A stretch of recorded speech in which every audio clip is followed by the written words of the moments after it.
you hit on the third leading cause of death in the United States, and I'm sure most of us could figure it's either heart-related or cancer or diabetes, things like that. Can you clue us into what that is and why? Yeah, okay, and thank you for asking that, because this is the 10,000-pound gorilla in the room that nobody's talking about. The third leading cause of death, as published in the Journal of the American Medical Association, is MD-directed treatments. This means you go to a medical doctor, an MD, he gives you a treatment and you die from it. According to the United States Department of Health and Human Services, 15,000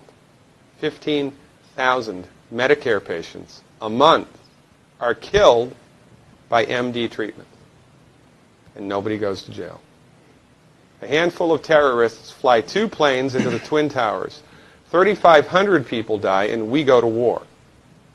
But 15,000 people a month are killed by medical doctor treatments, and we don't bat an eyelash.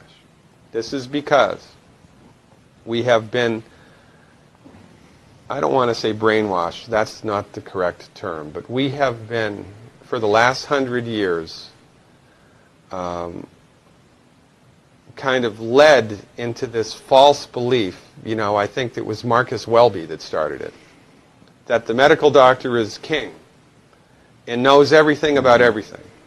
And really, you need to just shut up and follow your medical doctor's advice. Most people in the United States have no idea at all of the history of the evolution of medicine in the United States. In the early 1900s, it was a relatively level playing field between the chiropractors, the osteopaths, the homeopaths, and the MDs.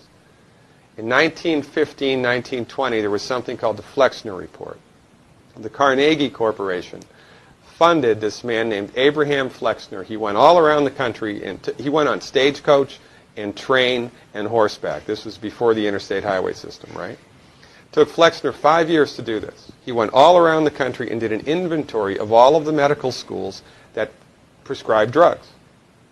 He brought the list back to the Carnegies, who owned drug companies, and then the Carnegies and the Rockefellers gave millions of dollars of free money to the medical schools and hospitals in the United States that were prescribing drugs. That was the beginning of the end. After the Flexner Report, there was no more level playing field in the United States. And the MDs started a juggernaut that's taken off. Most people in the United States think that the predominant medicine here, MD-directed pharmaceutical medicine, we think that those guys are top dog because their therapeutics are better than the homeopaths or the naturopaths.